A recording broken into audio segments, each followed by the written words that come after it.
Doug and PA back with another video. So we're going to talk about the homeless problem on the west coast of the United States, San Diego, California in particular.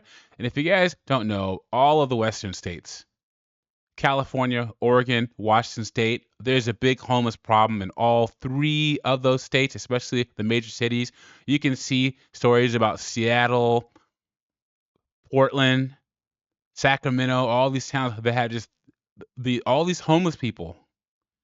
And this story talks about the numbers of what's going on there and the fact that people in downtown San Diego, it takes so long for the police to respond because they've lost so many officers that a lot of them don't even call the police anymore. How crazy is that? Before we get into this, hit that like button, subscribe to the channel. I really appreciate it. It shows you support me and what I'm doing over here. And let's see what's going on in San Diego, shall we? Our top story tonight, more shocking numbers from the streets of San Diego. In the month of April, over 1,000 people were considered homeless for the first time, while over 700 found housing. The numbers simply not adding up, and that combined with the mental health crisis means 911 calls are increasing, and that is putting a strain on law enforcement. KUSI's Dan Plant, he is in Harbor Island with more on the shocking numbers. Dan, a sad story that sadly is not getting any better. Yeah, unfortunately, every day we wake up, it gets worse, not better. We always hope for better news the next day, but unfortunately, the numbers from April are absolutely astounding. You just said 1,141 people going out into the streets for the first time, whereas 714 actually found housing. Now, guys, this is San Diego, California.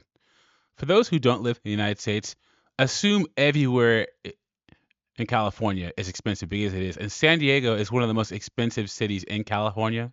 Okay. And they're trying to say that we're not in like a recession, but if we look at the numbers, we kind of are.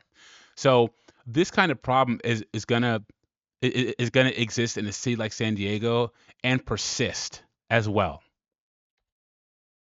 Fabulous for those people who got off the streets and found housing. Not good at all for the 1,141 that went out there. As you might imagine, when you have this many homeless people living on the streets with the mental health issues, with the drug issues, and obviously desperation everywhere, well, you're going to get police calls. But unfortunately, the police can't always respond to these things, particularly when there are so many calls coming in on so many homeless issues. I got a chance to catch up with a variety of people who are involved in this particular issue. Take a look at what I found. Now, before we get into it, remember, San Diego, well, California is a very left-leaning state. They were all over the defund the police, and we need to find alternatives to dealing with issues besides policing. And you're going to see later on in this news story what happened with all that. So let's keep going.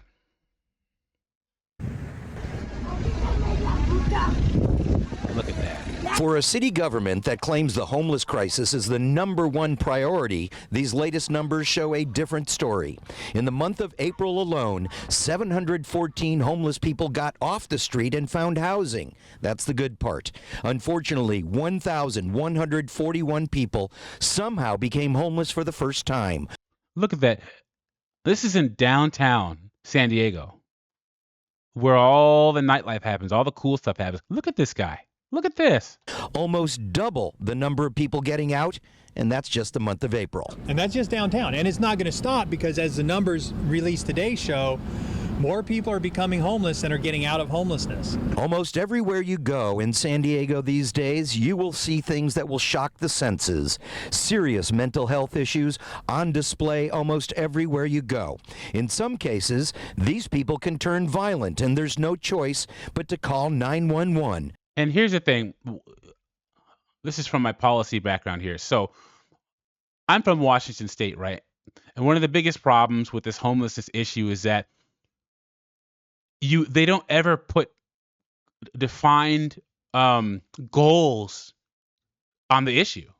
They just throw money at it. So California, Oregon, Washington, they have a homeless problem, but they won't define what they're going to do about it. I.e., example, the city of San Diego should say, we're going to have no homeless people on our streets by 2025. And here's how we're going to do it. But they just don't do that. It's because they don't want to have to do the hard things necessary to get those goals done. I think that they know that there's never going to not be a homeless issue, and they're just going to keep throwing money, tax dollars at it. But what happens when you call? To be honest, I don't call the cops. They won't come. And when they do come, all they're going to do is give them a ticket. And for me, that's not worth my time and my effort. How sad is that? She doesn't call the police, works at a business downtown, has homeless people, peeing all over the place, acting crazy. She doesn't even call. In terms of pure numbers, the cops are outnumbered by the homeless in San Diego. Right now, about 1,800 active police officers with at least 4,000 homeless within the city limits. You hear that? 1,800 officers, 4,000 homeless. Oh my gosh. Unfortunately, the homeless population keeps growing and the police keep shrinking. Since 2020, we've lost over 500 officers. There it is. They lost 500 officers in 3 years. I wonder why that. I'm telling you guys, this whole defund the police thing was one of the dumbest things to ever come up. Okay? What? Are you going to just not have police? You need better trained police, yes, but no police? Come on, guys. This is exactly where you end up with that kind of rhetoric. The San Diego Police Department, with that high of a turnover rate, we have a very, very junior police force. We're not filling our academies right now.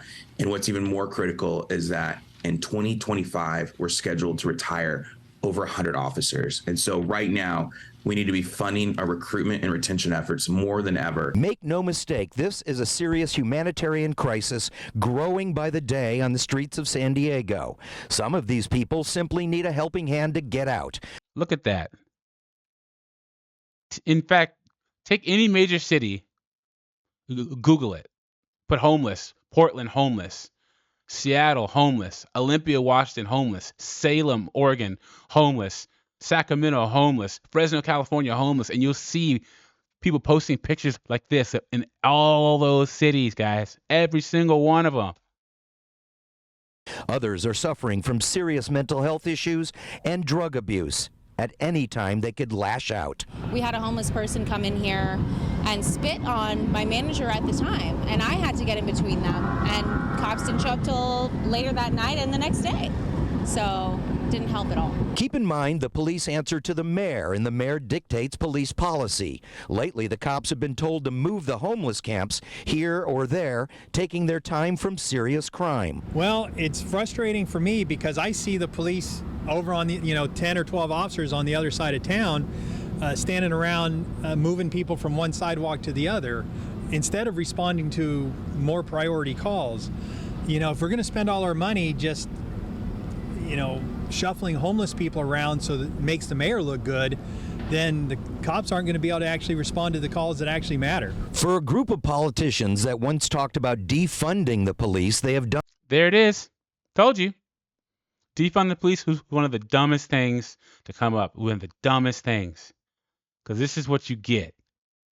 And I'm telling you guys, I'm from the West Coast. I can tell you, Washington State, Oregon, California, don't even think about it, guys. There are too many other better parts of the United States to live in than living in this type of crap in Washington, Oregon, and California. So if you're thinking about moving there, if you can even afford it, move somewhere else. Done and about face. This year, the department will have enough money to hire more officers. But with anti-police sentiments surrounding City Hall and very little money for recruiting, San Diego police will be playing catch-up for a long time. And that's why we've been asking City Hall for more recruiting dollars. Right now in the city budget, they've only given us $50,000 for the next fiscal year, which is actually a budget cut from last year. And we need to be recruiting more than ever. We need to be recruiting the best and the brightest to go out and serve our communities. All righty, so basically it is a game of numbers is what we're talking about right here. There are just so many people out on the streets, and there is the mental health crisis. There is the drug abuse crisis. As we know right now, all the drugs that are on the streets right now are laced with fentanyl coming from the cartels in Mexico, and that is creating absolute pandemonium out there. The bottom line on this is the police policies are handed down from the politicians. If you don't like the police policies, change the people you put in office. It's as simple as that. For some reason, I'm getting feedback on my ear, but go ahead and talk if you have any questions. Dan Plant, we will definitely check back in with you at 5. Just sad to see this already having a ripple effect on our officers. Thanks so much. Oh, yeah. So, once again, He's the Detroit police. defund the police was one of the dumbest things ever, and San Diego has to find out. And there's just homeless people everywhere, peeing all over the place, pooping all over the place, stealing whatever they want. And unfortunately, it sounds to me like they said in that news story that the politicians and the mayor have a certain agenda. They're going to keep that going, and you're going to see more officers leaving. You're going to see more. And I'm going to try to cover more cities on the West Coast because you're going to see more of this. Tell me what you think about this in the comment section. Like, subscribe, and I'll catch you on the next one.